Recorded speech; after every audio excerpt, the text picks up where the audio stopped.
Welcome to Between the Reads, where we shine a spotlight on some of the most talented Black authors in the industry to discuss their works of fiction and the inspirations behind them. Each episode will dive into the rich and diverse world of literature, exploring everything from historical fiction to romance and speculative fiction to YA and beyond.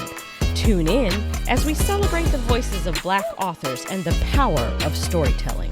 Are you ready, Boos and Bros? Then sit back, relax, and let's get to it. Michelle Renee Lane holds an MFA in writing popular fiction from Seton Hall University. She writes dark speculative fiction about identity politics and women of color battling their inner demons while falling in love with monsters. Her work includes elements of fantasy, horror, romance, and erotica. Her short fiction appears in the anthologies Terror Politico, A Screaming World in Chaos, The Monstrous Feminine, Dark Tales of Dangerous Women, The Dystopian States of America, Graveyard Smash, Dead Awake, Midnight in Indigo, 22 Speculative Stories by Black Women Writers, The One That Got Away, and In Trouble, and has been featured on the Wicked Library podcast. Her Bram Stoker Award-nominated debut novel, Invisible Chains, is available from Haverhill House Publishing. The Spanish-language translation, Cadenas Invisibles, is available from Dilatando Mentes Editorial. Book 1 of her erotic paranormal romance series, The Courtship of Nora Fagan, is available from Stardust Romance. Her nonfiction can be found at Medium, Speculative Chick, and in Writer's Workshop of Horror 2. Michelle, I should say welcome back to Between the Reads. Yeah, it's good to be back. Yeah, the first time you were on a panel with me, but this time we're talking about your book. Yeah, I'm excited. Yeah, I'm excited too. So why don't you tell our readers what The Courtship of Nora Fagan is all about? Oh my. What is it about? So on like the most basic level, it's a love story, but it's kind of a non-traditional love story in that the two main characters, Nora Fagan and Azazel the Fallen, are technically monsters. Nora is a succubus, and Azazel is one of the fallen. He followed Lucifer into the pit on the day that Lucifer fell from heaven. And they are in this arranged marriage to prevent the apocalypse. At least in theory, that is what the arranged marriage is about. Right. Yeah, so that's on the basic level, yeah. Yeah, as my earbud just does not want to stay in my left ear. Yeah, this was a very, very interesting story. You had me feeling sorry for demons, and it happens, yeah. I have never seen demons. You never thought of demons with a moral compass, and it was just such an interesting story. I mean, there was even gentrification in hell. Oh yeah. Yeah. And one of the demons was like, "You are not going to gentrify hell, sir." It's happening everywhere. Right. I guess so. Even hell is not excluded from gentrification. When I say that tickled me, I had to stop because I was just so tickled that he's like, "You are not going to come down here in hell and change things around, sir." No. No. Hell is where people get tortured. You're not changing the whole purpose of that. We don't need any pumpkin spice lattes down here. No, right. Absolutely not. Absolutely not. So I'm curious, why did you choose to set this story in 1946? That's a good question. I feel like I write about the past more often than not. I didn't think that's something that I was going to be doing, but I feel like I like telling stories about the past, and especially stories about women of color, because I feel like their stories don't get told enough, and there's like a wealth of stories in the past about women of color who have contributed to all aspects of history. And so I kind of like to set them in the past just to make people aware that they existed in the past, Right. Yes. and not just as like window dressing or furniture. Hmm. So, um, so yeah, I feel like that's part of it. But I'm also a little obsessed with the past. Like I like the idea, like the story opens in the 1920s, um, with Azazel, he's a soul collector. So he's kind of like the James Bond of the underworld. And so at least that's how I imagine him. And he's trying to track down a necromancer who's running amok in Egypt on a Hmm. moving train, and teams up with Anubis Hmm. to do that. Um, so there are times when I guess I feel like the past is a little bit more romantic for Hmm. me Okay. than the present. Hmm. Um, the future for me often feels colder somehow, and I'm not really sure what that means for me in my head. But I'm sure I'll talk about that with my therapist at some point. So I don't know. The past is it feels more tangible sometimes for me, and Hmm. so um plus it's a good place to find lots of horror stories to write about. Right. Oh, So, yeah. and I like to write about the darker side of things. And Hmm. so even though it's a romance, um, you know, the main characters are technically monsters, Hmm. and some terrible things are going to happen to them in the story. So, Right. and the past has all kinds of terrible things you can pick and choose from to write about. Hmm. And side note, I'm just thinking about it. I'm doing the calculations in my head, and this is not one of my questions, but you do realize that if they were real, she still has 23 years to go Oh wait, until until she marries Azazel. Right. Well, yeah. So yeah, set in the from today, you mean? From 1946 to 100 years from now would be 2046. Well, actually, see, that's what I get for not doing my math. So I guess 2046. Yeah, so she would be still about 20 years before So she yeah, would marry him. yeah, I'm trying to make it so that they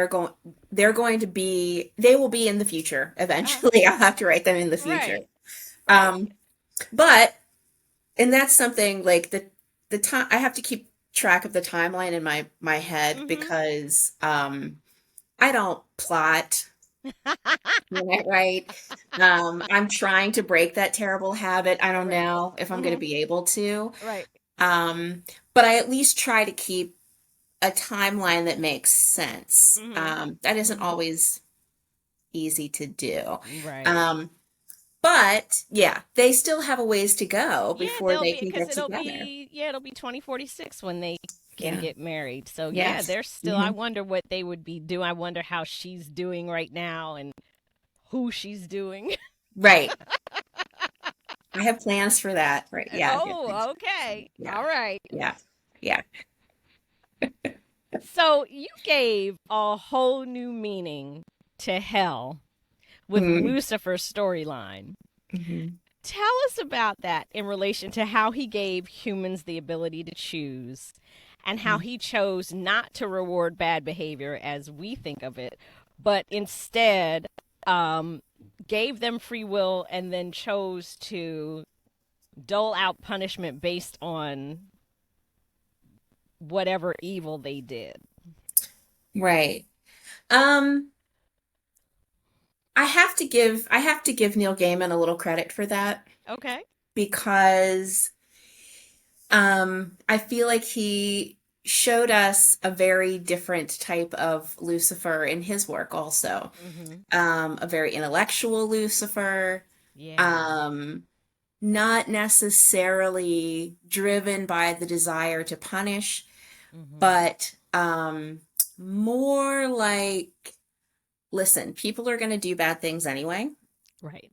and I'm not going to try to interfere with that. I'm going to sit back and let them do the things that they're going to do. Mm-hmm. Um, But if they do really terrible things, then I have this place set aside for them. Hmm. Um, and he's weirdly, in many cases, judgment free. Hmm. Um, he kind of gets a kick out of the dumb things that people do, Right. and he loves to tell them about it. Yeah. He loves to point it out, which, Yeah. in some ways is kind of hypocritical for him. Right. Given he, made one of the worst mistakes ever. Exactly. Maybe he did. I don't know. I feel like there's different ways that you can look at that. Hmm.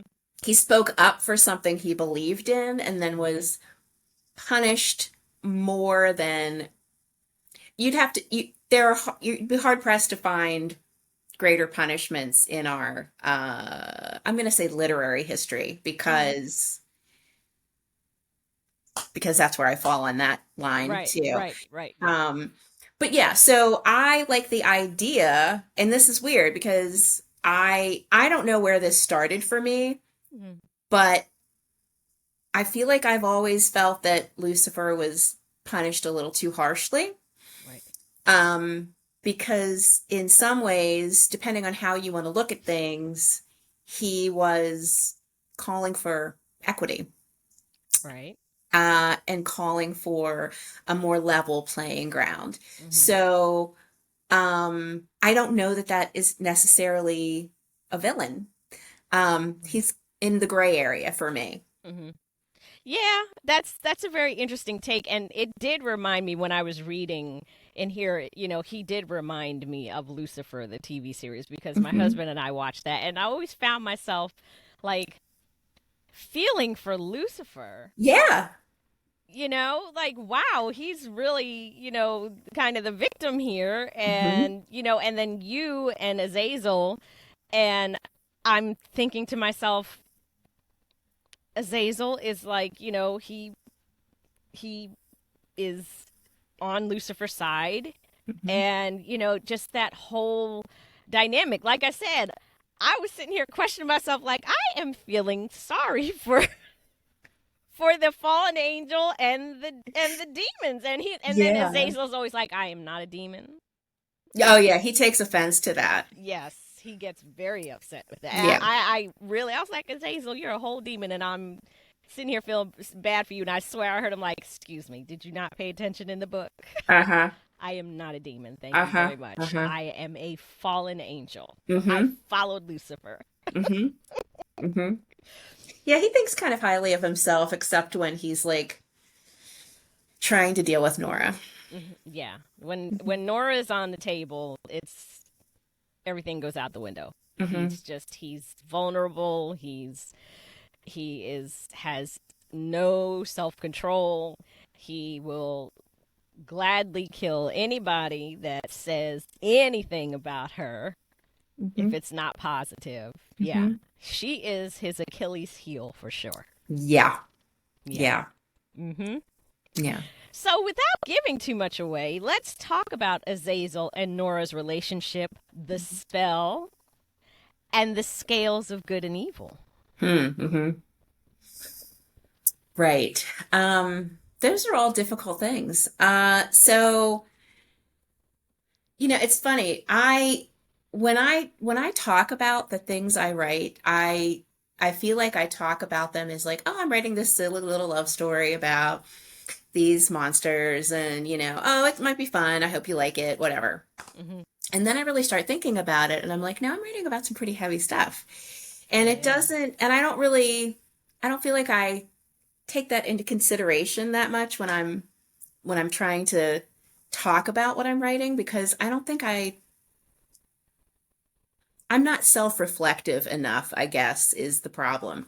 And Okay. so Azazel and Nora have a very complicated relationship Hmm. because first of all there's a pretty considerable age gap between them. Hmm. Um which can be problematic. But when I first started writing this a while ago, she was a lot younger when they first met. And I was like, you know what? let's not make this any more problematic than it needs to be. So, I wait until at least her 17th birthday for them to meet face to face. Mhm. She goes through a transition by the time Mhm. she turns 18. Mhm. And so it's a little bit more appropriate, especially in the time period that this is set. Mhm. But of course, he's a celestial, so he is ageless. He's been around a very, very long time. Mhm. Um, but sometimes she has more insight or is wiser than him about their connection. Mhm. Um, so I don't know. I feel like with their relationship, I'm playing with a lot of different ideas. I'm playing with the idea of, I can't remember how they refer to it, but what is it? When two people of different ages get together, they like talk about it like it's somehow a seasonal thing, like it's a winter spring thing, whatever. Uh-huh. I Winter, don't know. I can't remember. winter summer thing, yeah, something Right. like that, yeah. Mhm. And but because he is I guess he's immortal in a sense. He doesn't appear to be older than about 35-ish. Mhm. Mhm. Which is still, I think I know it is. It's a May December. That's what it is. Okay. It's a Okay. May December. Um, but she's a teenager. She's still Mhm. very young. Mhm. And he is worldly, more than worldly. He's interdimensional, Mhm. and he's seen a lot, done a lot, Mhm. Mhm. had a lot of his own relationships. They don't always work out great. Right. Um, you would think by now he would know better. Um, he doesn't. No. He And it doesn't. causes problems for him when they Right. find out that he is betrothed to her. Right. So they are struggling with trying to figure out their relationship because of their differences, Mhm. but they also find out that they have a lot in common. The Mhm. other thing that is central to their conflict Mhm. is the fact that, yes, they're arranged to be married after basically 100 years of courtship. Mhm. Um, but in that time, they are not allowed to consummate that relationship. There's a no sex before marriage clause Mhm. in the contract, which is difficult because she's a succubus and she Mhm. has to have sex in order to survive. Right. Um, so I keep thinking about this as like a polyamorous paranormal romance Mhm. because they are together, but Mhm. they have multiple relationships outside of their relationship Mhm. in order to be healthy human beings and well Right. adjusted, I Right. guess. Yeah. Yeah. Yeah. And then their whole the whole thing between them that they have to both stay alive Yes. in order for something not to happen. I won't say what. Right. Yeah. Right. Right. How did you come up with that storyline? I don't know. Just kind of happened when you wrote it. Yeah, yeah. So, I've been working on these characters Hmm. for more than 10 years. Okay. So I have like chunks of this story written like from different parts of their storyline. Hmm. So with each book, I'm trying to pull those pieces together Okay. into like a coherent book length telling of whatever that part of their lives is, which is not always easy because I always like think, oh, I have a whole bunch of this written. I can just pull this together. And Right. nope, that is not really true. And so, because I am still struggling to finish writing the second book, Hmm. I have like maybe 3 chapters left to write. Okay. But getting them done is, Because you're it's been kind a of you're challenge. you're tying it all up, right? Because this Right. is the last book in the duology. It's a duology, right? It's a 5 book Oh series. well, shit. Okay. We Right? got a ways more to go here. Yeah, I've got homework. So, yeah, I've got more to do. And Okay. yeah, Wow. I yeah. don't know why I thought it was like a duology. I wish Hmm. it was right now. Well, I can't wait to see what happens in the rest of because I mean, wow. Okay. Yeah. Okay, so say Nora's father's name for me because I was saying Azazel when I was reading, and you're saying it's Azazel. So So, yeah, actually I was saying Azazel. I think, yeah. right, and that's fine, and that's fine. I often mispronounce celestial names because they've never been spoken in my presence. So, Okay. I feel like you can whatever sounds natural to you, and there's probably I feel like different people have different ways of saying it. Like I've heard Azazel, I've heard Azazel, I've heard different people pronounce them in different Hmm. ways. Okay. Um, but I could probably find the correct spelling in or the spelling is fine, I think, but the pronunciation needs some Hmm. work, and I think that's probably if I went back to Hebrew text, I could probably figure that out. Okay, because I've been saying Samael is That's how I say it. yeah, yeah, Samael. Okay, Hmm. so Samael is Nora's father, Hmm. and he insisted on keeping Nora in the dark about how her life would change once she turned 18 and became a succubus. Hmm. But he wanted to raise her to be a strong, self-reliant woman, but he wasn't giving her the tools to do it. Right. But her mother, on the other hand, realizes that keeping things from Nora is only crippling her. I want to talk about the push and pull of Nora's relationship with her parents and Hmm. how it affects her stepping into this new phase of her life. Hmm. Yeah. Families are complicated. Hmm. And there is a very weird power structure in her household because, her father is an archangel. Like, Hmm. you can't get more powerful than that. Right. I mean, I guess you can. I mean, her dad could be a god.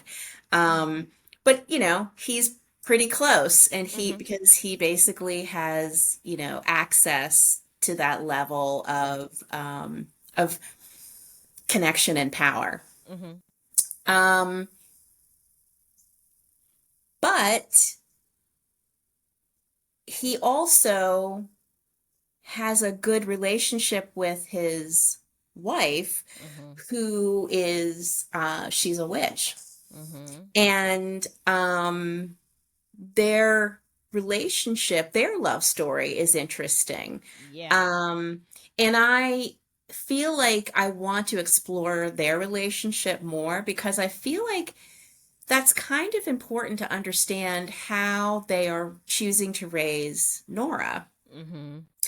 Um, they don't always disagree. I mean, I'm sorry, they don't always agree Hmm. on how to prepare her for her future. Right. Um, but they both love her very much. They love each other very much. Hmm. And I feel like they've tried to create an environment where she can thrive. Hmm. But he has some kind of old views on Hmm. women, but can Right. also be very progressive at the same time too when it comes to his daughter. Hmm. So I guess as long as they continue to communicate well with each other, Hmm. which I think they do most of the time, Hmm. they try to be open and honest with each other. Hmm. Um, but her father does hide a lot from her. Yeah. And the thing that's funny to me about that, as I'm writing this, I'm realizing he believes that she's smart, but he's going to keep on believing that he's smarter. Hmm. And so because of that, Hmm. um, he's going to, excuse me, he's going to keep trying to keep her in a position below him. And I don't think that's uncommon for family dynamics. I think Right. pretty normal for a lot of households. Yeah. But in this case, his choice to do that Hmm. could have huge catastrophic outcomes Yeah. because because his from his point of view, he's protecting his daughter. Right. But is he really though? Mm. A Yeah. lot of dudes have a misunderstanding of what that means. So, Yeah. Yeah. yeah. Because if you're not giving her the information that she needs to know to step into that 18th birthday and her transition, Mm-hmm. understanding who she is and the stakes that are against her, Right. then you're really crippling her because she's going to be, I mean, she was already had the first surprise at her birthday party.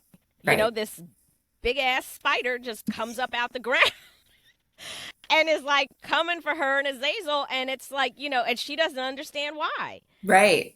And if he had told her what the deal was, Mm-hmm. that it wasn't just about her turning 18, it was about who she was in the larger scheme of the universe, Right. she might have been able to react more quickly Mm-hmm. and be Mm-hmm. proactive instead of just being Right. reactive. Yeah. Right. Yeah. Well, and of course, like what often happens with young women who are kept in the dark for a very long time, once they become aware of the truth of who they are and what their circumstances are, there will be a period of rebellion. Right. And for a lot of people, that can be dangerous Yeah. if you don't have the awareness and knowledge Hmm. before you start running wild in the streets. Hmm.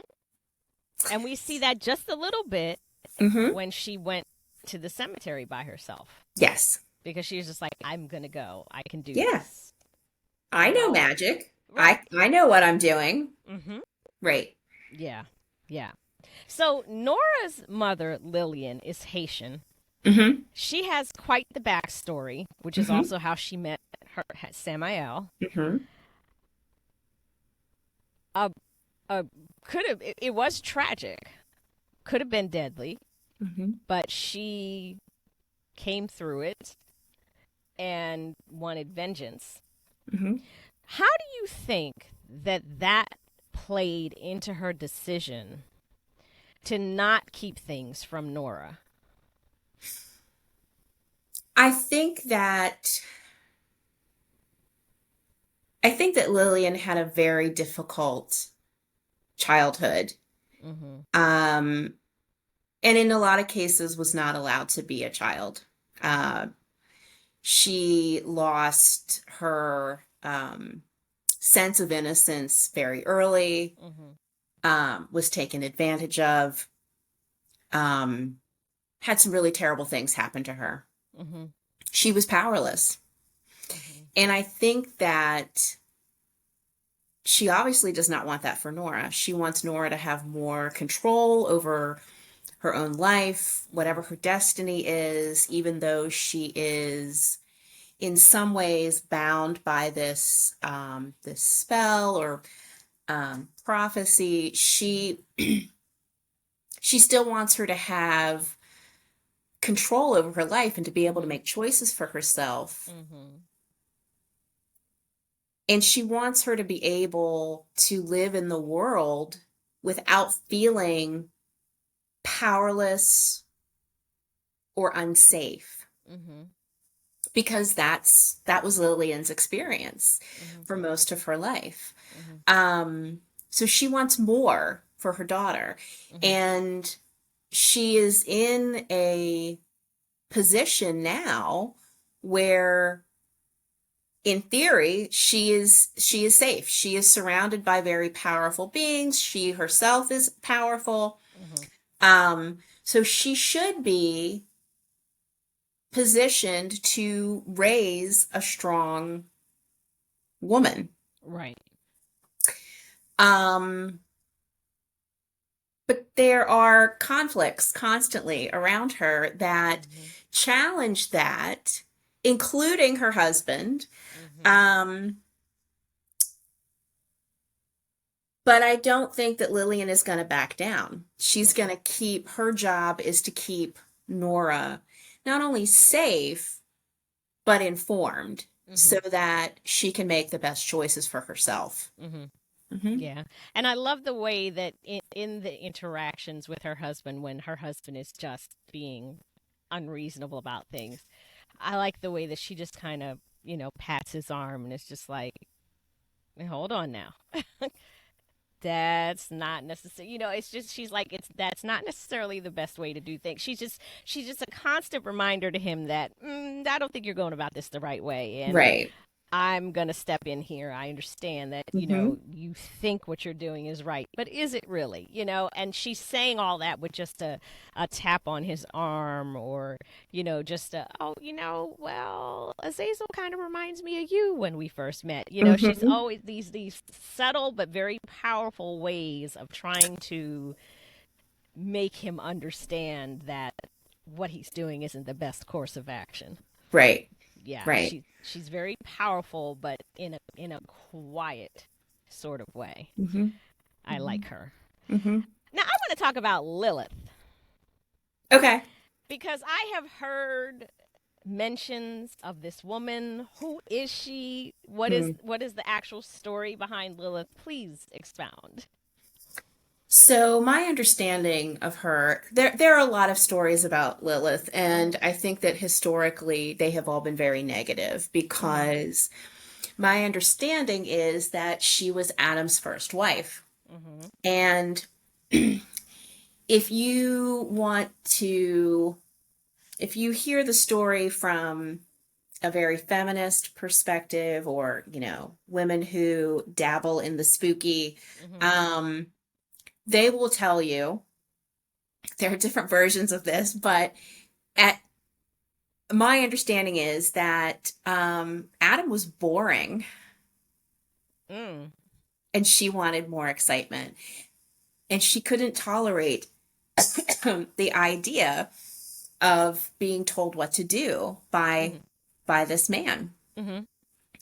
And so I don't know the circumstances specifically, Mhm. but she left and went in search of something else. And that something Wow. else was darkness. And so she is considered the mother of monsters. She's considered one Mm. of the first witches. It depends on the mythology that you read, Mhm. but she is a very powerful symbol Mhm. for a particular type of feminist. Mm. And Okay. she rejects the notion that any man is going to tell her how she's going to live in the world or Mhm. how she's going to seek pleasure. Mm. Mhm. I mean, do you think she's real? I mean, I just Um, I think that she's an archetype Mhm. for the negative view of femininity, Mhm. which is the dangerous aspects of femininity, which Mhm. is funny to me because people don't have a very positive outlook on Eve either. Mhm. So, she's the replacement wife of for Adam, Mhm. and she still screws up too somehow Right. by, again, seeking knowledge and Mhm. autonomy. So Mhm. I guess Adam was like super not interesting for these two women because they were like, what's that you say, darkness? What's going on over there? Yeah, I'll talk to a snake. I'd rather talk to a snake than this dude. What the hell? So, He's just sitting around naming animals and trees and plants and shit. yeah, Yeah. I don't know. Yeah, I don't know. Yeah. Boring. Boring. So, they got in trouble because they were, wanted to have a more interesting Friday night, I guess. And Right. so, um, but they're both seen as being negative. I Mhm. mean, Eve is a little bit more positive because, she's still like a mother. Right. It, Mhm. and Lilith is a mother, but she's considered the mother of monsters, Mm-hmm. because she went and learned about magic and hung out with demons Mm-hmm. instead. So, um, Yeah. that's my understanding of Lilith. Okay. She Yeah. seems like a great chick to hang out with. Um, Definitely very interesting to say the least. yeah. She's gonna probably hand you a shot the minute that you walk in the door. So Right. yeah. Yeah. Mm-hmm. Um, but I think that like on the level of mythical or archetypal views of femininity, Mm-hmm. I think that she's a very powerful symbol Mm-hmm. for choosing a path for yourself. Mm-hmm. And sometimes that path is going to be a little darker than people might like, Right. but that's none of their business. Mm-hmm. I mean, if you feel it necessary to go party with demons and, give birth to monsters, that's nobody's business but yours. Right. So I feel like she is central to the story because I'm playing around a lot with different mythologies and different cultural interpretations Mm-hmm. of heaven, hell. Um, and so, I have interacting like I said at the beginning, like Azazel is on a train with Anubis and they end up going to Duat Right. because that's what's necessary to get Mm-hmm. the job done. Mm-hmm. So there's intersection between the different religious mythical icons because, well, why wouldn't there be? Right. We all share this world. Mm-hmm. We all have different cultural understandings of Mm-hmm. heaven and hell. We all have Mm-hmm. different cultural understandings of gods and goddesses. Mm-hmm. And I think it's silly to think that these beings would not interact or be aware of each other because humans are aware of each other. We're all Right. sharing the same experience. So Mm-hmm. why wouldn't they be connected in some way? Yeah. So Lilith for me is the starting point, in my belief, is the starting point for witches. Mm-hmm. Mm-hmm. And so my witches are connected to her bloodline, Mm-hmm. which again is going to create conflict if you are a witch and you're marrying an archangel. Mm-hmm. But in my worldview, archangels they're not the little ceramic cherubs that hang out on Yeah. No. people's mantelpieces. They're Mm-mm. they're soldiers. They Mm-hmm. are the keepers of very powerful knowledge. Mm-hmm. They level worlds. Like Mm-hmm. they're not friends to Mm-mm. humanity. Mm-mm. They bring about change in very catastrophic ways. Absolutely. And so why wouldn't these two powerful beings be attracted to each other? Mm-hmm. Um, it just makes sense to me, Right. and hopefully it makes sense to my readers. Yeah. Yeah. It's definitely there's a lot of interesting power dynamics at play throughout the Mhm. book. Very, very interesting. And speaking of witches, you have this quote in the book: all witches spring from the same family tree. No matter how many branches there are, the roots are grown in the same soil. Mhm. Let's talk about that and Marie Laveau's appearance in the Mhm. book. Mhm. Right. So that's a touchy subject, right? Mm-hmm. Right. Mm-hmm. So my family tree, Okay. This is gonna get interesting, I can tell. Details, details, Michelle, details. so I'm biracial. I'm ethnically Mm-hmm. mixed, Mm-hmm. and there are witches on both sides of my family. Really? Yeah. Wow. So for me, in trying to understand my place in the world, trying to understand what my identity is, Mm-hmm. I can see how both sides would not want to interact with each other because Mm. there's a lot of bad history between those two sides. Mm. Mm-hmm. But I think the thing that can easily bring those two sides together is the historical connection between choosing a path for yourself, Mm-hmm. taking control of your power, Mm-hmm. and being punished for it. Mm. Interesting. I believe that we all come from the same place, Mm-hmm. regardless of what we look like, regardless of the languages that we speak. Mm-hmm. We are all human, Mm-hmm. and we all come from the same mother at some point in history. Mm-hmm. I don't think that it's weird to think that all witches come from the same source. If you think about witches in a way that you might think about werewolves, Mm-hmm. vampires, Mm-hmm. whatever, Mm-hmm. we all have a common ancestor at some point. Right. And so I believe that regardless of our differences, however the tree branched out, whatever kind of um, bad blood there is between the two sides of the family, Mm-hmm. we're still part of the same family. Um, and so, yeah, that probably is going to piss some people off. Right. Yeah. I believe that power is power. Mm-hmm.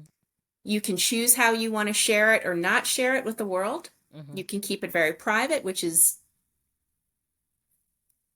typically the way things go, Mm-hmm. depending on what you practice Mm-hmm. or how connected you are to your practice. Mm-hmm. Um, some of it is very private in very private communities, and that's fine. That's true on both sides. Mm-hmm. And it might look a little different, but in most cases, they're working toward the same things, the same Mm-hmm. goals, Mm-hmm. the same outcomes. Mm-hmm. They're either helping people or harming people who have harmed them or Mm-hmm. others that they care about. Mm-hmm. And I do believe that they're trying to create a better reality Mm-hmm. through their power. Mm-hmm. So, yeah, same family tree. Wow. That's a lot to take in. It is. I'm still processing it every day when I try to Wow. think about that. Wow. Yeah. Because a lot of people are going to be upset about that because there are very strong lines drawn in the sand between the different practices and the beliefs and particularly racial barriers because people are very protective of their cultural knowledge when it comes to Mm-hmm. magic. Mm-hmm. Yeah. Mhm.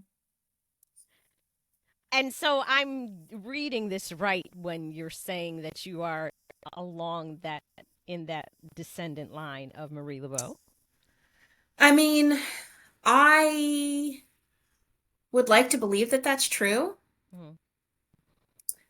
I can't claim it because I don't know enough about my family background to say, oh, Mm-hmm. yes, absolutely, I Mm-hmm. am But this. there are the suspicions of. But there are suspicions, Mm-hmm. and I know that my grandmother on my father's side, she was the person that people would see in her community for advice. Mm. Okay. Okay. And so you just wanted to give Marie Laveau a nod in your book. She's an important person in our history, Yeah. and I don't think that she often gets the credit that she deserves. Yeah. Mm-hmm. Um, if I don't know what you practice, what you believe, but if you have an altar in your house of Mm-hmm. any kind, Mm-hmm. she is an ancestor that we need to be honoring. Right. Yes. Yes, Hmm. absolutely. So, talking about agency over our bodies and the violation of that agency, Hmm. we see this throughout the book. Hmm. We see it throughout Nora's development. We see it in her mother's backstory. We see it in the scene with Nora and is it Thanatos or Th- I think it's Thanatos, but I think it might Thanatos? be the name. Again, Thanatos. Okay, we'll go I with think it's Thanatos. I think it's again, it's one of those names through that, in Yeah. mythology that you're like, I can only guess at Right, this. Yeah. right. Okay, so Thanatos, and then Hmm. we see it in the scene with Azazel when he's carried to hell and punished for something he didn't do. Hmm. And we even see it at the end with a choice that Azazel made Hmm. that really angered Nora, Hmm. and he wasn't expecting that reaction from her. Right. Why was this theme of agency and agency being violated a theme in your book? Hmm. Um, because one of my main characters is a black woman. Mm, And I think that's part of a lot of our stories. yeah. Um, do I think it has to be in every story? No. Hmm. Does it come up in a lot of my stories? Yes. Hmm. Um, because it's a part of our collective story. Right.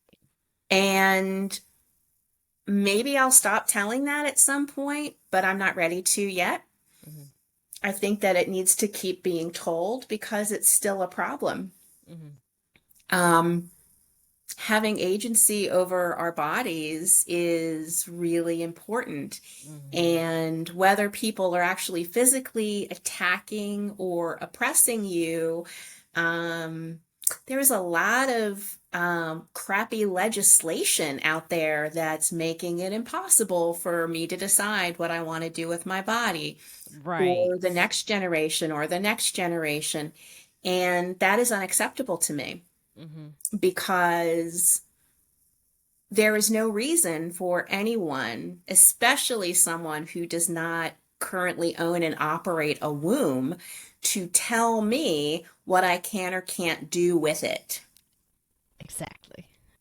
Yes. So I'm going to keep talking about Hmm. consent and bodily autonomy and Hmm. agency because those things are still relevant and we need to keep talking about them. Hmm. Yeah, absolutely. So I'm going to probe a bit here. You said in the back of your book Oh no.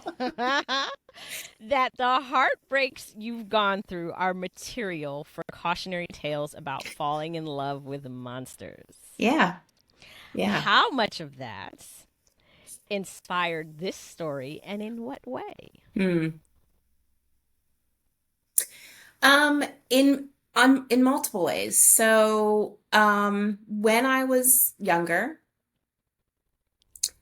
um, there were often older men interested in spending time with me. Mm, Um, it didn't always go as badly as you might think okay. because I feel like I made choices that prevented really terrible things from happening Hmm. or someone was looking out for me. I think I might have had Some someone looking out for ancestors me. and yeah, okay. Um, because there were a lot of opportunities where, in retrospect, I often am amazed by the fact that I have lived as long as I have sometimes because Hmm. I I wouldn't say I was careless, but I was a little too curious about certain things when I was younger. Hmm. And I would hitchhike on a regular basis. That was at a time when that was not uncommon. Right. Like, oh, I want to stay longer at this thing, and my friends have decided to leave, so I'll just catch a ride with this person that I just met tonight. Um, Wow. You know, Yeah. Mm-hmm. um, I grew up in uh, a more rural setting, and so I would go to bars in my teens, and it was the late 80s, and no one cared. And so sometimes you ended up talking to the nice 30 to 40-year-old dude sitting next to you at the bar, and they would just keep buying you drinks. And if you were lucky, they would not take advantage of you. And I was Mm-hmm. lucky enough to not be taken advantage of. Mm-hmm. But I had a number of situations where there were older men who were a little too preoccupied with me. And Mm-hmm. so the dynamic between Nora and Azazel, I think, stems from that. Okay. Okay. Um, I also have not had a great track record romantically. I think that lack of self-esteem, a belief of not being enough sometimes or too Mm-hmm. much other times, Mm-hmm. um, has often prevented me from making better choices for myself romantically. Mm-hmm. And so it makes sense to me to write about monsters in love Mm-hmm. because I feel like it's relatable in Mm-hmm. some ways. Mm-hmm. I don't ever want to give the impression that I don't want to ever give the impression that I have any kind of backstory of trauma Mm-hmm. that goes beyond probably emotional and psychological. Mm-hmm. There are a couple of instances where I feel like I was violated, Mm-hmm. um, but not to the degree where I feel like I'm conscious of that being trauma, which Okay. might be a problem. Mm. That might Mm-hmm. be a problem. Okay. I might Okay. be diminishing that experience. Hmm. Um, but I feel like my view of myself in Mm-hmm. terms of romantic relationships and the disappointments that I have experienced, Mm-hmm. um, I don't know. I guess it makes me want to try to write happy endings for my monsters because I don't know. They're struggling. Mm-hmm. Um, People don't understand them. Mm-hmm. Um, I want a better outcome for them than I feel like I have had in the past. Hmm. Um, I don't know. I feel like I kind of went off on a weird tangent there. No, no, Uh, not at all. You absolutely expounded upon what I asked. And I mhm, feel like it's a unique thing because this kind of ended with we're on a cliff here. mhm. But then you're saying you want to write happy endings for your monsters. So it's like horrors with HEAs. That's right. That's right. That's Very right. interesting. I don't think you've ever seen a horror, any kind of horror book with an HEA. So that's definitely a unique Well, I spin don't on know. it. I feel like a lot of horror stories do, weirdly enough, have happy endings. Like Really? almost, yeah, a lot of like haunted house books usually have kind of a happy resolution. Like I don't know. It exists. I know that it exists, but it's not common. I feel like It's they not tie common. things up in a neat little bow, but I don't Maybe feel that's like true. it's like a happy Yeah. thing. Yeah. Because I mean, because you always have the understanding that these people are going to have a lot of trauma to resolve, right? Right, right. Um, at least I feel that way when I get to the end of a horror film and I'm like, whoo, Mhm. they're going to need a lot of therapy after Yep. this. Um, Keep the therapist on speed dial. that's right. That's right. Yeah. Yeah, I was violated by a ghost. Right. So yeah, I mean that's you're gonna need some trauma therapy for that. Yeah. Yeah, Yeah. definitely. Hmm. Definitely. Yeah. So, I want you to expound on this line from your novel because if I took nothing else away from the novel, this one was for me.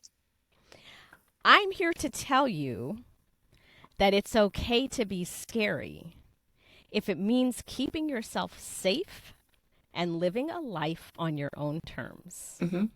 Right. Well, I think that goes back to the conversation about Lilith. I mean, Hmm. you have to choose your path. And unfortunately, for a lot of women in this world, and a lot of men too, I don't think it has to necessarily be defined by gender, Hmm. but for a lot of people in this world, if you're different, if Hmm. you have an opinion that goes against the grain, Yeah. if you're trying to make a life for yourself that other people don't necessarily approve of, you're Hmm. going to have conflict. But if you want to have your happily ever after, you're going to Hmm. have to be willing to rub people the wrong way. You're going to Hmm. have to be, there's going to have to be some gnashing of teeth. There's going to Hmm. have to be some raising of voices, There's or going to have to more. be choices that you make that you do not Right. explain and that people do not understand. Right. And you're going to have to make some sacrifices too, Hmm. because that means that you might not necessarily fit comfortably into mainstream culture. In fact, you probably don't already, and that's Hmm. fine. Hmm. Um, but you have to own it and Hmm. be willing to sometimes be the scariest person in the room if you want the life that you really are hoping for. Yep, absolutely. And so, adding on to that, unpack this statement. Uh-oh. The challenges we face, especially the ones that are the hardest, the ones we must endure for years at a time, those challenges make us better people, stronger people. Hmm. Yeah. Um, I'm gonna say something out loud that is probably gonna upset some people, but for me, and this has taken me a long time to understand this because I had to understand it about myself, but sometimes I think the strongest people on the planet are Black women. And the reason that that is Absolutely, we are. because we don't have a choice. This is not something that we pulled out of a hat.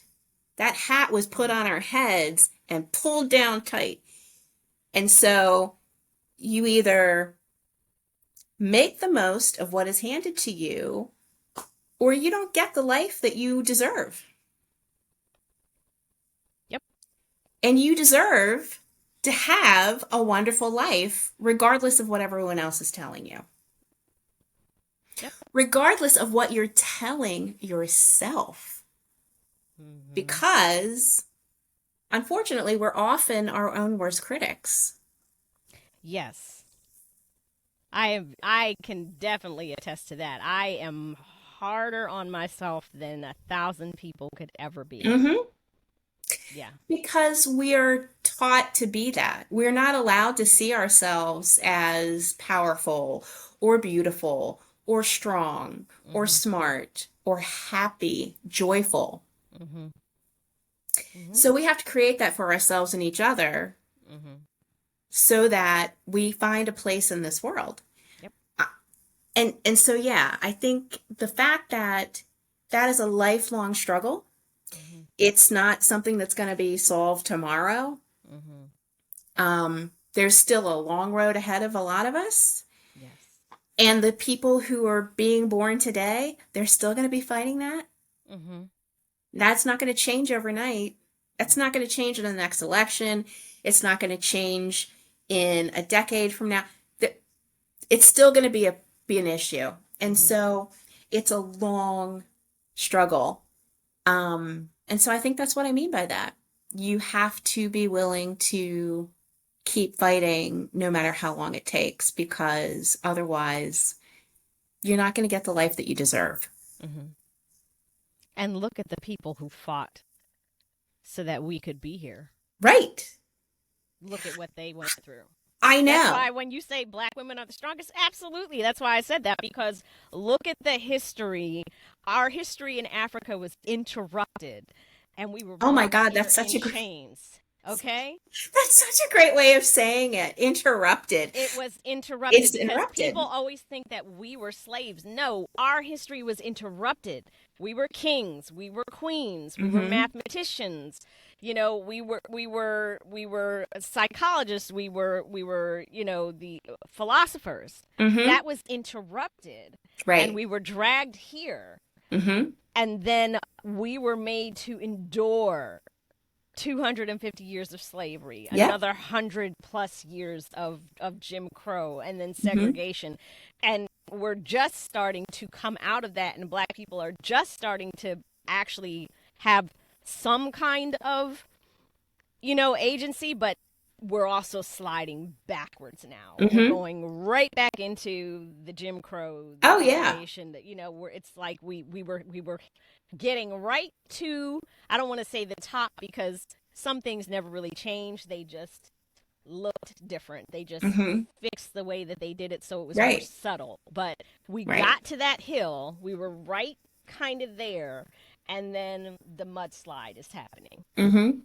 So yeah, absolutely we are the strongest women. Mm-hmm. Absolutely, because we've had to endure the most. And I say that stand 10 toes down. If you don't like it, you don't have to listen to my podcast. Don't come for me, because I have the energy to come back for you. Okay? Don't do it. Don't do it. Don't play with me today. I might need a nap later today, but then I'm ready. I'm Yep. ready. Okay. Yeah. I got you. I got you. Anybody tries to come for you, you just need to come in my DMs. I'm Audra. Somebody's trying to come for me. Who is it, Michelle? I got it. Okay? I got it. All right. For real. So where can readers find your books? Oh my. I'm on Amazon. I've got an author page on Amazon. Um, Wherever fine books are sold on the interwebs, because I don't know. I You can pick up my books in weird places all over the internet. If Mm-hmm. you do a search of my name and Mm-hmm. either look up The Courtship of Nora Fagan Mm-hmm. or Invisible Chains, you get a surprisingly large number of returns on that search. Mm-hmm. So I guess that's a good thing. Okay. And where can we find you on the internet and social media? So I am sadly on every platform. I'm on Facebook, I'm on Instagram, I'm trying my hand over at TikTok. Mm-hmm. Um, you can find me on Instagram and TikTok as Michelle Writes Stuff. Mm-hmm. Um, I'm the Michelle Renee Lane on Facebook. Mm-hmm. I think I'm probably gonna jump ship over at X one of these days Mm-hmm. soon. Mm-hmm. I'm on Blue Sky, but I haven't really explored that I platform do not yet. know what this is. I keep hearing people say Blue Sky. I need to look this up. I'm not going to Yeah. join it because I'm on too many platforms already. But Well, and honestly, I'm trying to understand. I will figure it out eventually, but I haven't had time to really explore the platform yet. mm-hmm. But yeah, I'm all over the internet. All right. I also have a website Okay. called Girl Meets Monster, and I need to get back over there and start working on that again because I used to be a pretty consistent blogger, Mm-hmm. and I have some different series or themes that I did. For a while I was interviewing. I did like maybe 2 years. I did an entire month of featuring Black women horror writers. I've got a lot of interviews of other speculative fiction writers. I've got a series on writing about um, fictional characters that are super sexy that you might Mm-hmm. want to consider having sex with. Um, Oh, okay. and I don't know, I write a lot about vampires and werewolves because I think that they are fascinating. Okay. So that's girlmeetsmonster.com? Yes. Okay. All right. Well, I'm here to give you your impetus to get back over there and get it going again. Right. So much writing to do. Right, right, right. Well, I mean, actually, no, I take that back. I hope you will. I need you saying there's 5 books in the series, ma'am. Yeah, I need you to just focus on this right I now. know, right? Yeah. Yeah. Yeah, well, and I'm also trying to write a follow-up to Invisible Chains, which apparently is the only thing people want me to write. So I need to, Really? people are pretty excited about the follow-up. So Okay. they All ask right. me a lot, oh, like, are you working on it? Are you almost done? When is that coming out? I'm like, yeah, I've got this 5 book series that I'm contracted to finish writing. Right. So, um, Okay. hopefully soon. Yeah. Yeah. Okay. All right. Well, we have come to the end of our show. Thank you for your time and your talents. I learned so much from this book. Oh my gosh, that scares me a little bit. I mean, really, like duat. I was like, what the hell is duat? I had to look that up. And then hypnos and thanatos. I was like, Uh-huh. oh. Uh-huh. So thank you for Absolutely. your time, your talents, being here with me today. I appreciate it. Thank you for having me. I really enjoyed this. Good. I'm so glad. And y'all know how I do at the end of every show. I leave you with a quote. And today it comes from Michelle herself and her book. And I love this line. And it says, once you gain a better understanding of what and who you are, you won't be so concerned about how others see you. Until next time, y'all, you know what to do. Grab a book and read. And I'm out. Thank you for lending me your ear today. If you've enjoyed this independent podcast, you can help me continue to shine the light on Black authors and their stories by becoming a patron at patreon.com/betweenthereads or by giving a one-time gift at www.ko-fi.com/betweenthereadspodcast. That's ko-fi.com/betweenthereadspodcast. Tune in next time for another great episode.